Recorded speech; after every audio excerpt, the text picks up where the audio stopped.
राजा परीक्षित ने पूछा, भगवान श्री हरि सबके स्वामी हैं और आपने कहा वामन अवतार धारण करके राजा बलि से मांगा।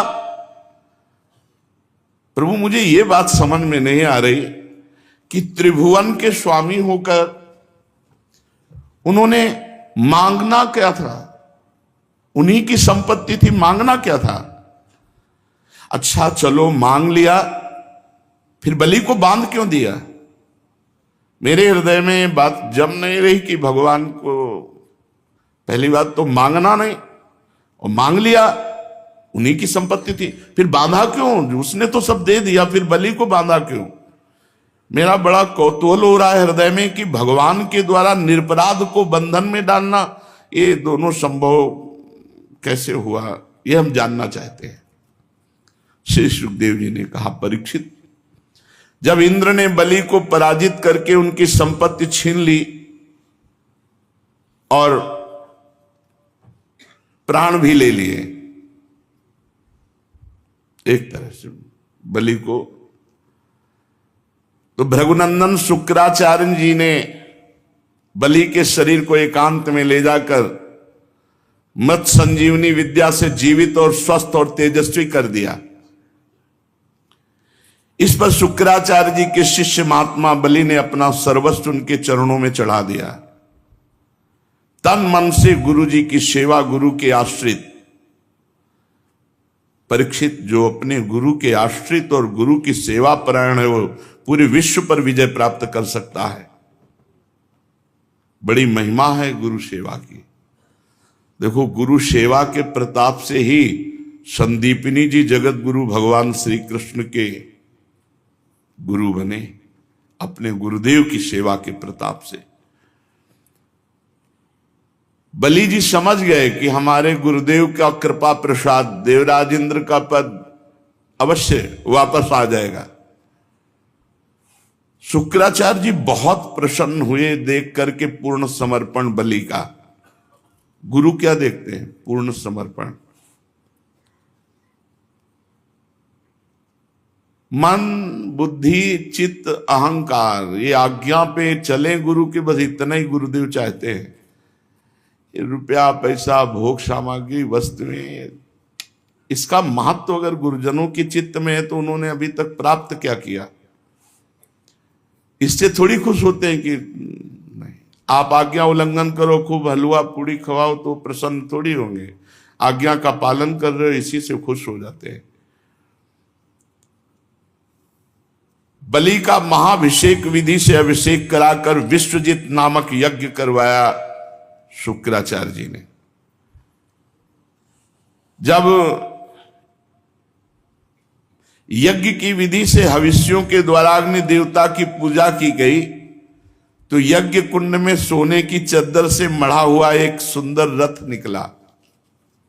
जब शुक्राचार्य जी ने यज्ञ करवाई तो बलि जी के सुरक्षा के लिए एक दिव्य रथ प्रकट हुआ और कवच, और हरे रंग के घोड़े, सिंह के चिन्ह से युक्त रथ पर लगाने की ध्वजा। प्रहलाद जी ने देखा कि गुरु शुक्राचार्य जी बहुत प्रसन्न हैं और बलि के लिए यज्ञ से दिव्य घोड़ा और कवच, तो उन्होंने एक माला प्रदान की। अब प्रहलाद जी जैसे कृपा करें तो भला विजय क्यों नहीं हो जाएगी? गुरु शुक्राचार्य कृपालु, मंत्र बल से देवता अग्नि, उन्हीं से रथ प्रकट हुआ। प्रहलाद जी ने एक ऐसी माला दी जो कभी कुम्हलाए ना, और माला गले में पड़ी तो कोई पराजित नहीं कर सकता। शुक्राचार्य जी ने शंख दिया, पूरा स्वस्ति वाचन कराए। बलि जी ने प्रहलाद जी के चरणों में प्रणाम किया और भृगुवंशी गुरुदेव को दाहिने करके रथ पर सवार हुए, कवच धारण किया। अपने ईश्वर बल से दैत्य सेनापतियों को साथ लिया, देवराज इंद्र पर चढ़ाई कर दी। ऐसा लग रहा था मानो आकाश को पी जाएंगे। क्षितिज को भस्म कर देंगे। बहुत बड़ी सेना अंतरिक्ष को कपाते हुए अमरावती पर चढ़ाई कर दी देवराज इंद्र के महल पर। जे भी राजधानी अमरावती देवताओं की दैत्यों ने घेर ली। अब तो विश्वकर्मा का बनाया हुआ दिव्य शव स्थान नष्ट भ्रष्ट करने लगे दैत्यजन। देवांगनाएं भागने लगी। अमरावती इतनी मनोहर थी मानो त्रिभुवन की सुंदरता वहां एकत्रित की गई हो। इंद्र ने देखा कि बलि के सामने टिकना असंभव, क्योंकि उनके ऊपर गुरु कृपा है। तो अपने गुरु बृहस्पति जी के पास गए, उनसे बोले भगवान इस बार तो ऐसी शक्ति दिखाई दे रही कि जीत पाना कठिन है। मैं देखता हूं कि बलि को कोई रोक ही नहीं सकता, ऐसे प्रलयंकारी आग की तरह बढ़ता चला आ रहा है। आप कृपा करके बताइए कि मेरे शत्रु की इतनी जल्दी इतनी बढ़ती कैसे हो गई और इसे कैसे दबाया जा सकता है।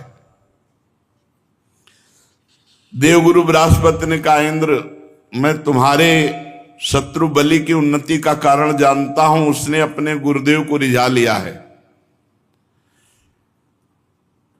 शुक्राचार्य जी ने अपने शिष्य बलि को महान तेज शक्ति का खजाना बना दिया। इस समय सर्वशक्तिमान भगवान के सिवा काल की भी ताकत नहीं कि बलि को पराजित कर सके, केवल भगवान। इसलिए तुम बिना लड़े भागो, बृहस्पति जी ने सलाह दी, और जाओ त्रिभुवन में कहीं भी छुप जाओ, भागो, सब खाली करो अमरावती। युद्ध नहीं, कोई नहीं जीत सकता बलि से। प्रतीक्षा करो भगवान की कृपा की। इस समय शुक्राचार्य के तेज से बलि की उत्तरोत्तर वृद्धि हो गई है, और जब इन्हीं शुक्राचार्य जी का ये तिरस्कार करेगा तब ये पराजित हो सकता है, अन्यथा नहीं। जिन शुक्राचार्य जी की कृपा से इतना बल वैभव, उन्हीं शुक्राचार्य जी का जब अपमान करेगा तब ये पराजित होगा। बृहस्पति जी स्वार्थ और परमार्थ से परम ज्ञानी हैं।